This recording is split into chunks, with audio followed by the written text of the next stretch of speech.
Welcome to the Barker Podcast Collection. I was outside cutting the bike tires with my grandson when out of nowhere 100 police vehicles came booking. They went busted up in a weird old white dude's house. He had a cold in there. White dude's hold the record for creepy crimes, but females are strong as hell. Welcome to the Not Watching Podcast. My name's Rob Howard, and this week I'm joined by John Marson and Marcus Hurley. You can contact us on email at notwatchingpodcast@gmail.com or follow us on Twitter at notwatchingpod. You really dug Better Call Saul, didn't you, John? You were quite impressed with that, I remember you telling me. Yeah, I really liked it. I just liked the way that it was, more about the Breaking Bad universe, and also I just liked the pacing of it and the way that it's all about relationships between the characters. There's not really that much going on other than their relationships developing in various sort of fucked up ways. Yeah.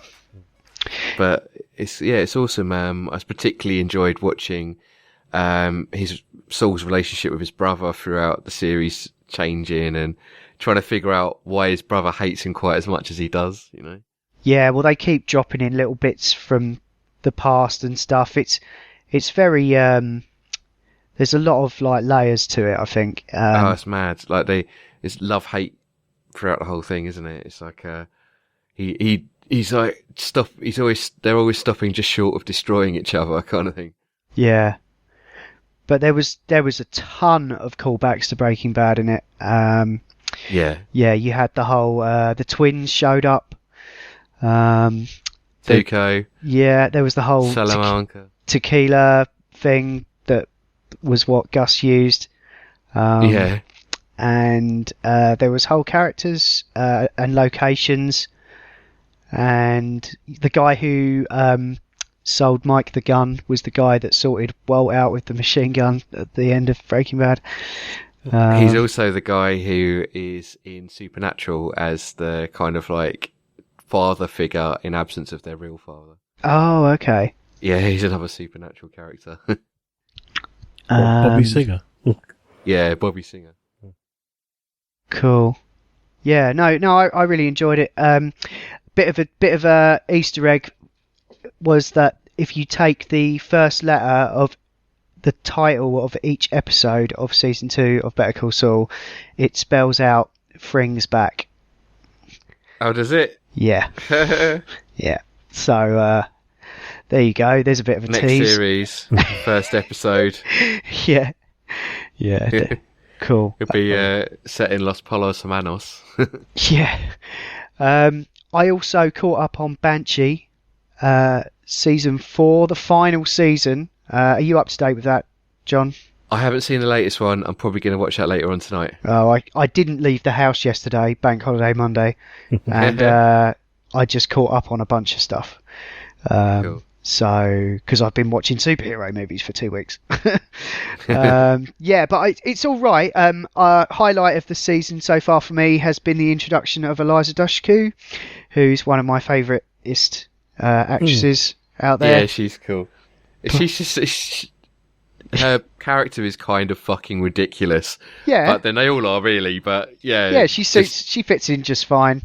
Yeah, crack smoking FBI agent. The way skeezy motherfuckers, and then she steals their crack pipe and sits there smoking it. Yeah, it's mental. And there's a bit of a murder mystery to this one, although it's not really too much of a mystery at this point. Now that we've met the Satan worshipping lunatics, Wow. who they hadn't. What the fuck is that? They hadn't ticked them off the list yet. Yeah. It's like a who's who of the most evil fucks you can think of, and this year it's Nazis and Satan worshippers. Hooray! Hooray! Brilliant. Couple of other things. Oh, new season of Kimmy Schmidt. I've only watched a couple of them. That's just as brilliant as it always has been. Really funny. Yeah. I was laughing my arse off. Because she goes, what did she say? The daughter goes to her, "You're so weird," and she's like, "In bed." It's just like, what the fuck? So out of place. It's just brilliant. Yeah. And then, as it turns out, later on in the series, you'll find out just how fucking weird in bed she is. Oh, I can't wait. So well written though. I'm watching it and I'm going, I am mostly watching women in this show and they're all being really funny. And, I remember it's great that we live in a world where that kind of show exists. You never would see it otherwise, Yeah, you'd have to move to a whole other world where it exists. Yeah. Well, the future or now. And the only other thing I wanted to just quickly name check was Horace and Pete. This is Louis C.K.'s most recent show, and it's quite interesting because it's also got Steve Buscemi and the woman who plays the wife of Tony Soprano. We know who you mean. Yeah, she's really good. Hadn't seen her in a few things, but also it's got everyone in the world in it as well.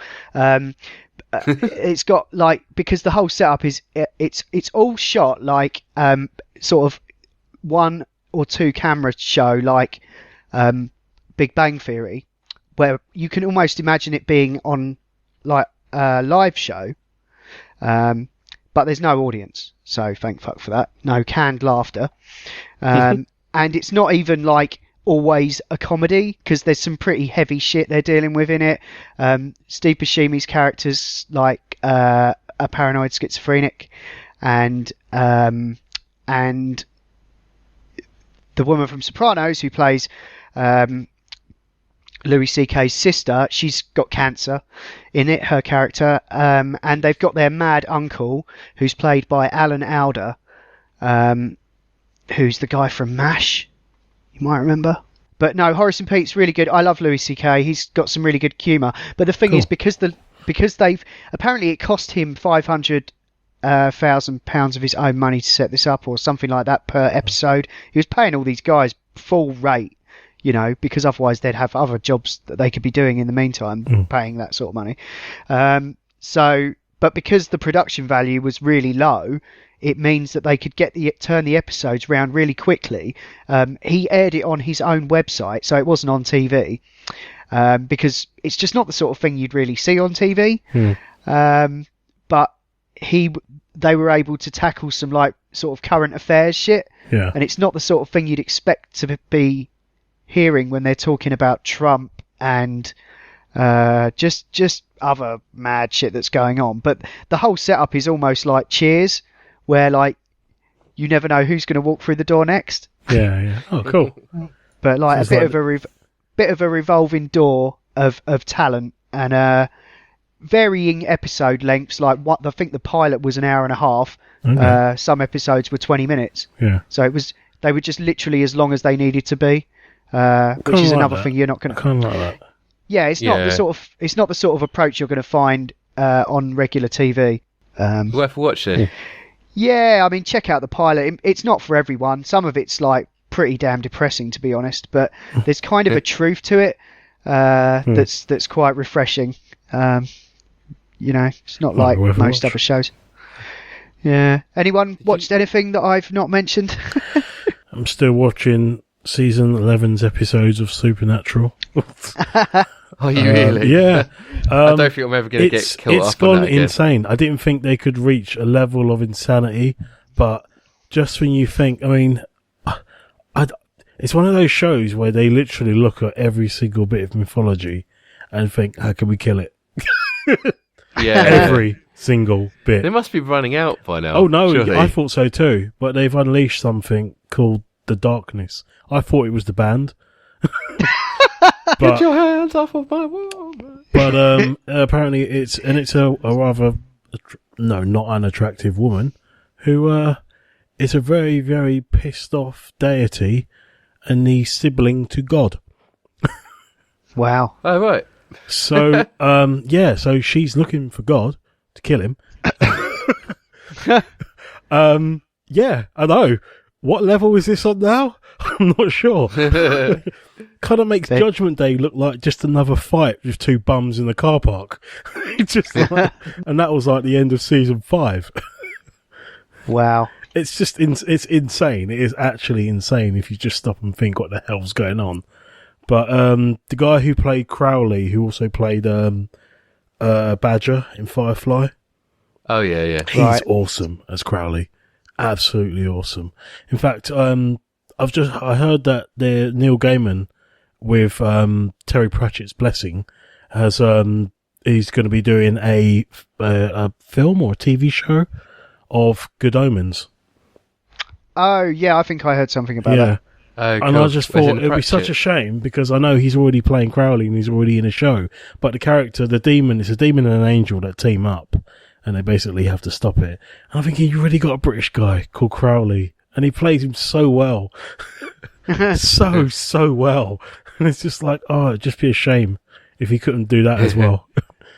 Yeah. Yeah. But yeah, there's that and there's the other one, American Gods, I'm looking forward to as well.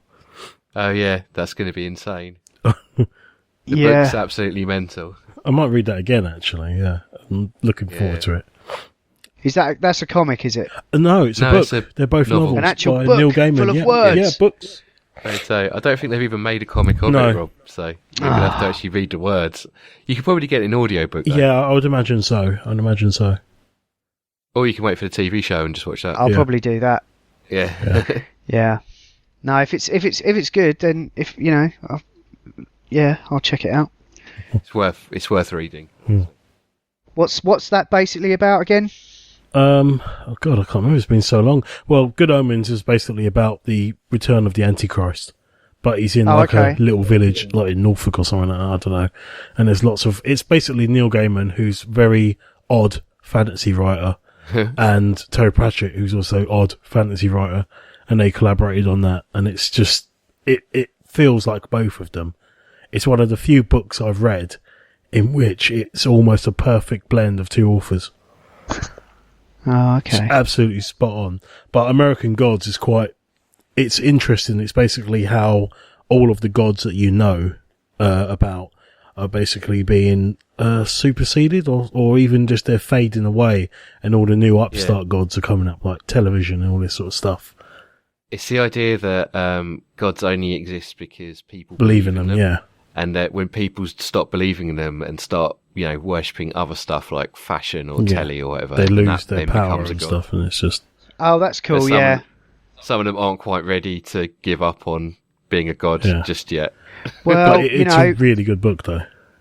Yeah, maybe they're just waiting for Preacher to come out so that people can kind of wrap their head around this sort of shit. Yeah, maybe, yeah.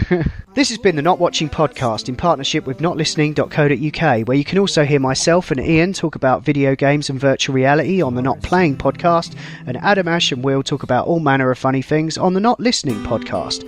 You can email us at notwatchingpodcast@gmail.com, or you can tweet at or follow us on Twitter at notwatchingpod. You can find the show notes for the show at notlistening.co.uk, and if you're listening to us on iTunes, please do give us a review. Anyway, that's all for now. Thanks for listening. See ya. Bye. Or maybe I just need a drink at Horace and Pete's.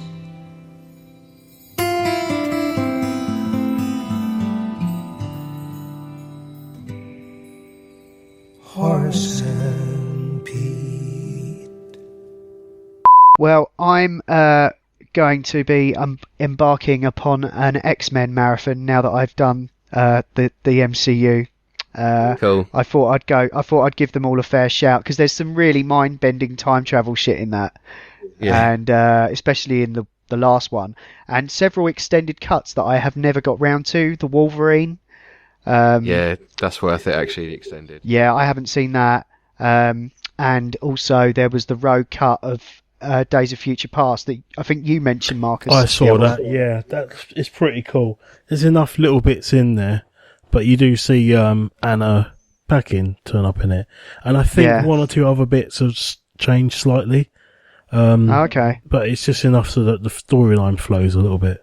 So that some scenes are just extended just enough. I think overall it's probably about half hour longer. I think. Yeah, I've got a feeling I'm going to enjoy that one more the second time round. Because there's quite a lot to take in. There's quite a lot to take in at first.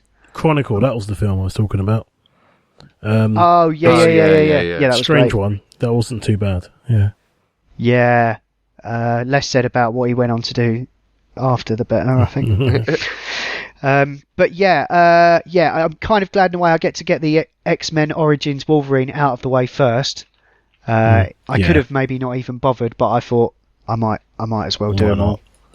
I've had them sitting around here for ages, so it's about time. I'm really looking forward to the new one. Apocalypse. It's just the film I'm probably looking forward to most summer. Yeah, it's not. It's out in a couple of weeks. Yeah, I know. I'm so looking forward to it. I'm literally just Ebering. Yeah, we've not done this before. What are we gonna watch next? Sort of thing. Have you got mine? What's your like go to at the moment, John? Because we're like really running out of. I mean, it's like a light period, isn't it? I want to watch a lot of the cheesy films. I'm gonna watch the X-Men ones. I'm definitely gonna watch the Independence Day sequel when that comes out because that looks like stupid fun. Yeah, if anyone wants to do, and if you want to do any of the like, the sort of movies that are getting sequels, like on the projector or anything, anytime, I'm well up for that. Yeah, sure. Because we've got Independence Day, we've got Bourne, like there's a bunch of them, and I thought like it'd be cool to like revisit some of them because in some cases it's been years since there was another one, and it's quite cool. I mean, with Marvel it's not such a big deal because it was the other week, but with some of these that are coming out, it's been quite a wait for well, not really a wait, Independence Day.